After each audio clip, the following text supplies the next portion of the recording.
مولاي صل وسلم دائما أبدا على حبيبك خير الخلق كلهم. مولاي صل وسلم دائما أبدا على حبيبك خير الخلق كلهم.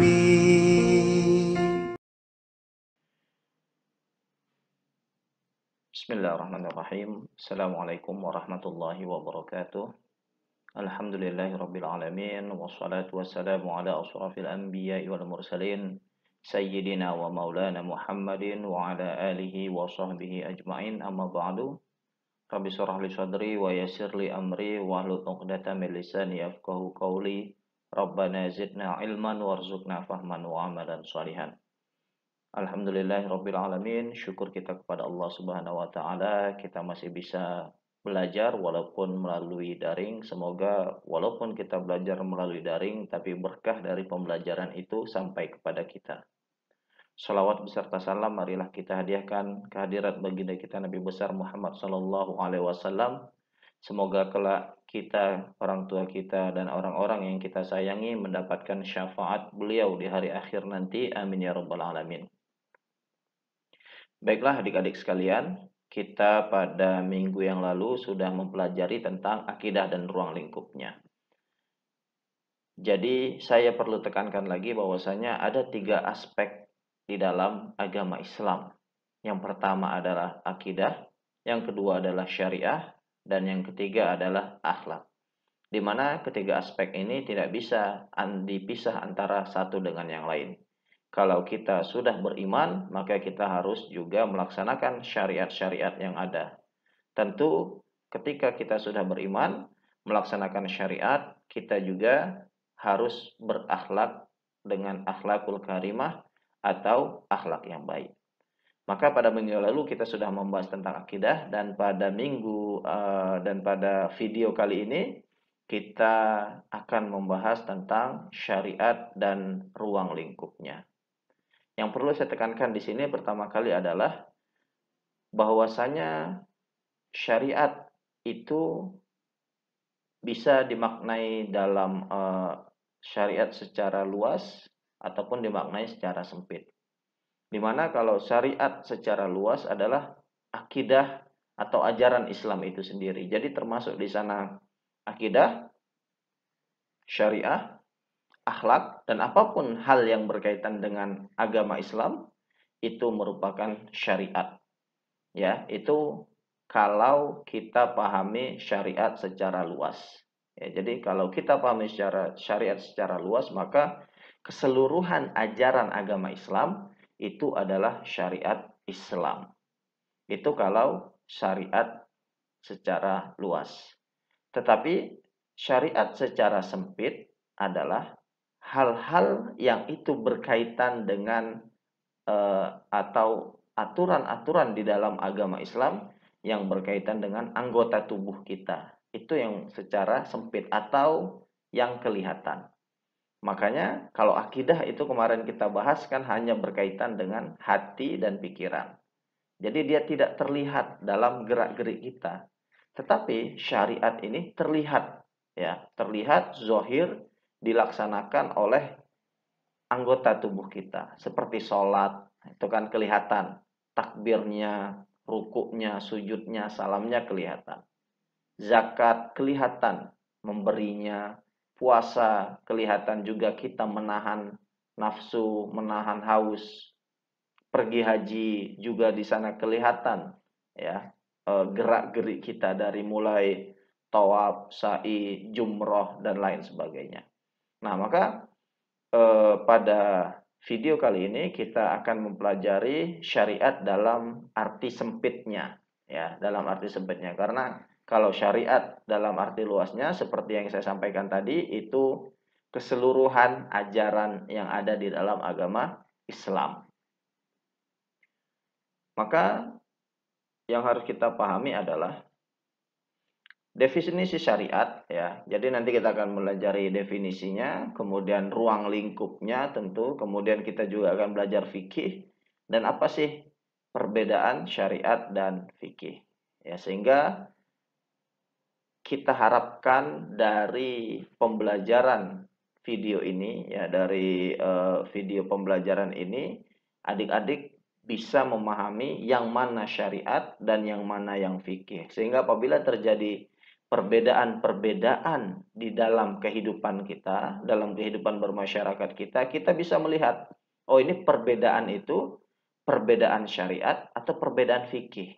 Nah, maka nanti respon atau tanggapan kita terhadap perbedaan itu juga berbeda. Nah, tapi sebelum itu kita akan membahas tentang syariat secara bahasa, di mana syariat secara bahasa adalah jalan yang bisa ditempuh air, ya, seperti sungai atau apapun itu, selama ada jalannya dan itu bisa dilalui air, maka itu disebut syariat. Tetapi syariat secara bahasa adalah suatu sistem atau aturan yang bisa jadi mengatur hubungan antara manusia dengan Allah atau hubungan manusia dengan manusia. Ya, jadi sistem atau aturan yang mengatur hubungan kita dengan Allah dan hubungan kita dengan sesama manusia dalam bentuk zohir. Ya. Contoh apa? Hubungan kita kepada Allah Subhanahu wa taala seperti sholat. Sholat itu kan hubungan kita kepada Allah Subhanahu wa taala.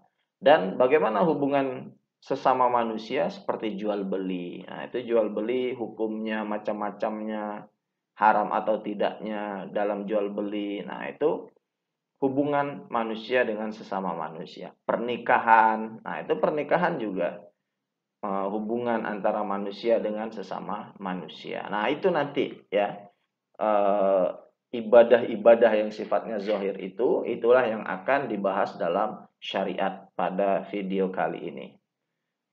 Nah, maka ruang lingkup syariat itu ada banyak sekali, tapi setidaknya kita ringkas menjadi 6 ya, 6. Yang ke-6 itu juga dan lain-lain ya, karena masih banyak lagi pembahasan-pembahasan yang berkaitan dengan syariah ini. Maka yang pertama adalah ibadah. Nah, ibadah ini adalah hubungan kita dengan Allah Subhanahu wa taala. Aturan-aturan ya yang mengatur hubungan kita dengan Allah Subhanahu wa taala.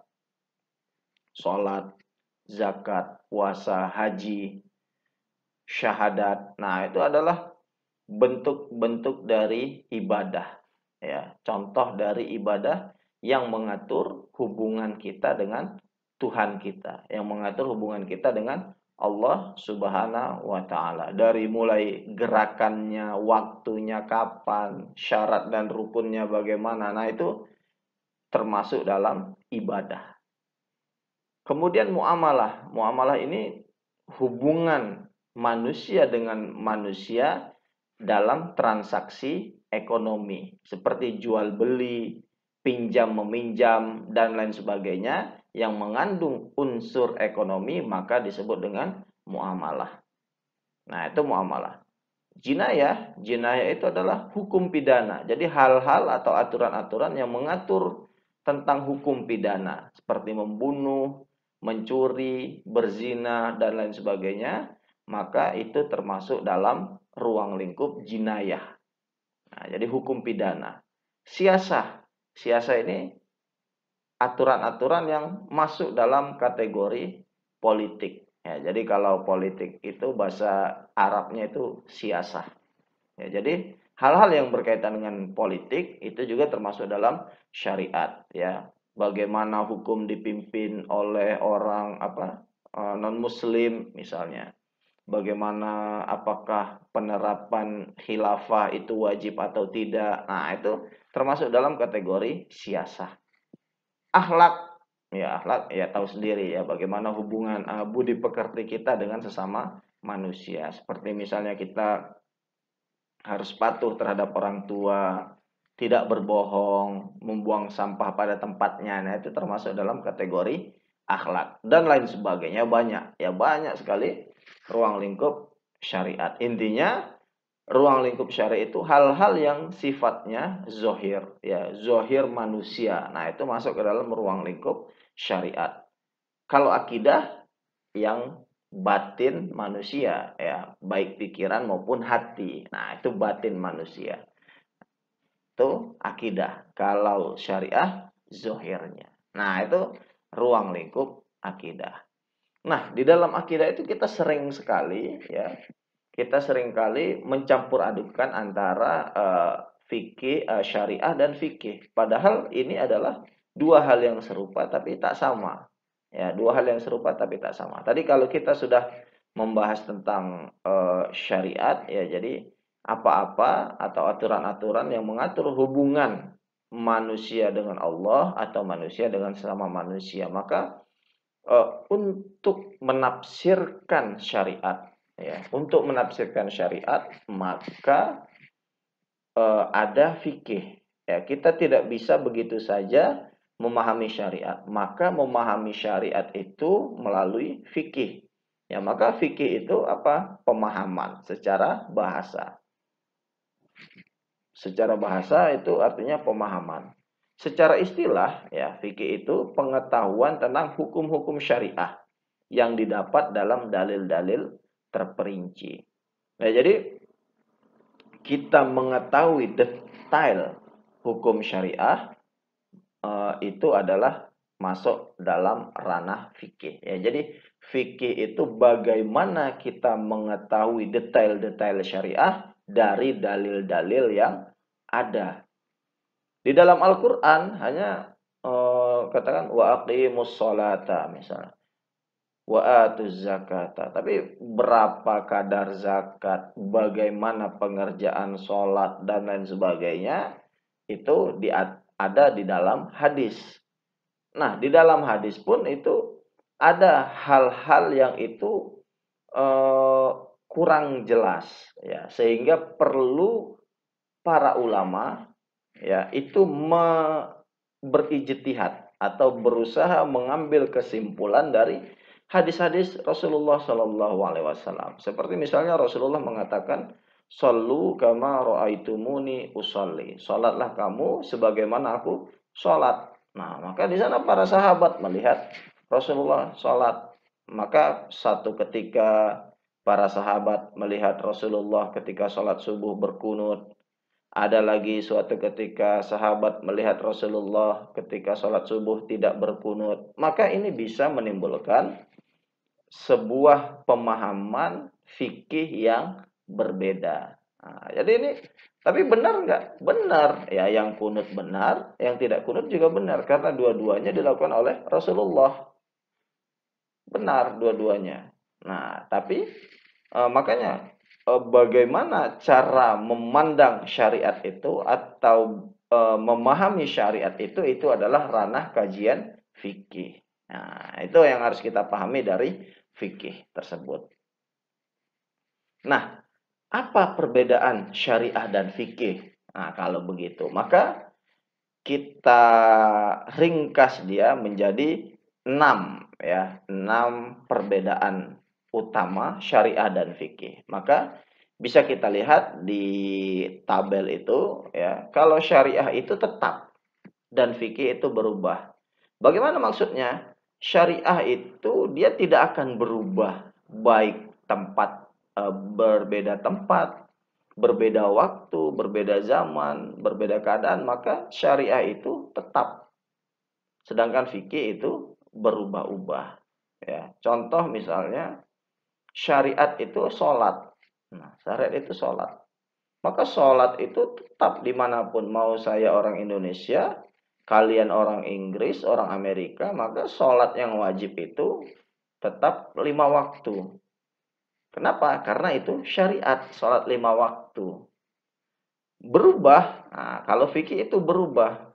Maksudnya berubah bagaimana? Ya, jadi bisa berbeda, ya, sesuai dengan kondisi seperti perbedaan mazhab. Maka ketika berbeda mazhab, maka dia bisa berbeda pula cara sholatnya. Tetapi tentu perbedaan tersebut ada dalil-dalilnya.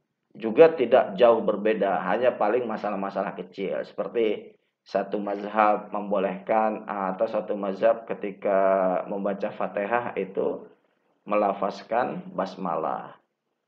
Mazhab yang lain basmalah tidak termasuk Fatihah. Nah, itu bisa berubah, ya, bisa berubah. Seperti juga misalnya ketika Imam Syafi'i, ya ketika Imam Syafi'i di dalam bukunya Qaulul Qadim, ya ijtihad fikihnya yang bernama Qaulul Qadim mengatakan bahwasanya tidak wajib atau tidak batal wudhu wudhu orang tua yang menyentuh orang tua, ya sesama orang tua saling bersentuhan laki dan perempuan, ya ada kakek-kakek nenek-nenek saling bersentuhan itu tidak membatalkan wudhu. Nah itu kata Imam Syafi'i dulu. Nah kemudian pada suatu hari ya dia bepergian, dia melihat ada kakek dan nenek berpegangan tangan bermesraan. Nah, bermesraan. Nah, kemudian Imam Syafi'i menyimpulkan bahwasanya ternyata orang tua pun masih memiliki syahwat. Ya, masih memiliki syahwat sehingga Imam Syafi'i merubah hukum fikihnya yang awalnya orang tua ketika bersentuhan lawan jenis yang bukan mahramnya itu apa tidak membatalkan wudhu. Ketika dia melihat kejadian tersebut, dia merubah kaidah hukumnya menjadi batal, ya batal wudhunya. Ya, jadi yang usia normal itu batal, ya yang orang tua dulu yang tidak batal kata Imam Syafi'i, kemudian beliau merubah menjadi batal. Nah, berubah, ya syariah itu tetap, fikih itu berubah. Kemudian syariah itu sifatnya universal. Maksud universal apa? Seluruh atau dia dilaksanakan oleh seluruh manusia. Tidak ada perbedaan. Ya, tidak ada perbedaan. Seluruh manusia melaksanakan haji atau melaksanakan puasa di bulan Ramadan. Ya, tidak ada yang berbeda. Kalau partikular, ya masing-masing itu atau sebagian-sebagian, misalnya ya saya mazhab Syafi'i maka saya wajib saya sunnah melafazkan niat, atau saya bermazhab Syafi'i maka saya ketika sholat membaca basmalah, ya secara zohir ketika sholat maghrib misalnya atau sholat isya atau sholat subuh. Nah, tetapi bagi yang tidak mengucapkan basmalah ya tidak masalah. Kenapa? Karena tadi sifat fikih itu partikular. Yang syariah itu sholatnya, rekaatnya. Nah, itu universal. Ya, maka itu syariah. Tetapi makanya tidak ada orang sholat maghrib itu, mazhab manapun tidak ada sholat maghrib itu 2 rakaat. Semua 3 rakaat. Ya, karena itu universal. Yang partikular apa tadi? Tata cara, detail-detail pengerjaannya. Nah, itu partikular. Nah, kenapa bisa yang satu tetap, yang satu berubah? Karena syariah itu asalnya dari Allah Subhanahu wa taala, sudah jelas di Al-Qur'an maupun hadis. Tetapi kalau fikih berasal dari pikiran manusia. Ya, tentu beda orang, beda cara pemikirannya.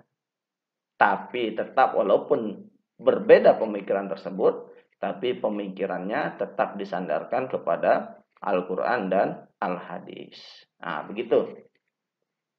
Syariah itu sakral, ya, suci. Dia tidak bisa berubah, ya, karena dia tetap langsung berasal dari Allah. Sifatnya juga universal, ya. Maka tadi dia itu sakral atau suci. Sedangkan fikih itu kan bisa berubah sesuai dengan kebutuhan zaman, ya bisa berubah seperti misalnya apakah boleh zakat dengan uang. Nah, kan sebenarnya kalau dulu tidak ada, zaman Rasul tidak ada berzakat dengan uang. Semua orang berzakat dengan makanan pokoknya, baik itu gandum atau makanan pokok yang lain. Tetapi zaman sekarang kan dunia sudah berubah, ya orang lebih membutuhkan uang ya daripada membutuhkan makanan pokok, ya karena beras misalnya ketika kita kasih dia menjualnya lagi. Nah, itu proses. Iya kalau ada yang mau beli ketika itu. Kalau tidak ada yang mau beli karena semua orang dapat beras semua, nah itu kan lama. Akhirnya dia besoknya lebaran hanya makan nasi saja tidak ada lauknya. Nah, itu kan ini apa namanya? eh Kurang sakral, sehingga apa itunya zakatnya itu sakral ya, karena dia tidak berubah. Tapi bagaimana akhirnya yang awalnya itu makanan pokok akhirnya diperbolehkan membayar zakat dengan uang, nah itu kan menjadi hal yang tidak sakral. Kenapa tidak sakral? Karena dia berubah. Sesuatu yang berubah itu maka dia kurang sakral ya, bukan tidak sakral, tapi kesakralannya itu kurang. Nah itu fikih ya. Kemudian syariah itu sama ya, kalau fikih itu bisa berbeda ya, sama tadi seperti di atas ya, tetap universal berubah partikular. Nah, itu kemudian syariah itu ya karena sakral maka dia itu maksum ya, tidak salah. Nah, kalau fikih ya kemungkinan bisa salah seperti Imam Syafi'i tadi. Maka dia salah, bukan salah ya, tetapi ada kemungkinan untuk salah. Maka ketika dia melihat, oh ini kok tidak pas lagi, dia bisa merubah. Ya, fikih itu bisa berubah sesuai dengan ketentuan zaman. Nah, itu sehingga bagaimana menanggapi perbedaan syariah? Nah, maka ketika syariat orang sudah berbeda dengan Ahlus Sunnah wal Jamaah, dengan mazhab-mazhab yang ada, maka dia sudah keluar dari syariat Islam. Contoh, kita semua, seluruh Ahlussunnah wal Jamaah, seluruh mazhab fikih yang ada di dunia ini mengatakan, bersepakat bahwasanya sholat maghrib itu 3. Ya, sholat maghrib itu 3. Itu syariat. Ya, sholat maghrib itu 3 itu syariat. Tiba-tiba dia sholat maghrib 5 biar banyak, ya biar banyak pahalanya. Dia kenapa sholat 5? Ya, nanggung 3 ya, pahalanya sedikit. Maka saya akan saya tambah menjadi 2 rakaat lagi biar 5. Ya, maka itu sudah keluar dari syariat. Ya tidak sama lagi syariatnya, atau dia menggeser menggeser puasa Ramadan yang awalnya di bulan Ramadan ya, puasa wajib yang awalnya di bulan Ramadan, dia geser menjadi bulan Zulhijjah misalnya. Nah, itu kan sudah keluar dari syariat. Nah, maka ketika orang yang berbeda syariatnya, maka dia sesungguhnya sudah melenceng dari syariat Islam, sudah melenceng dari ajaran Islam.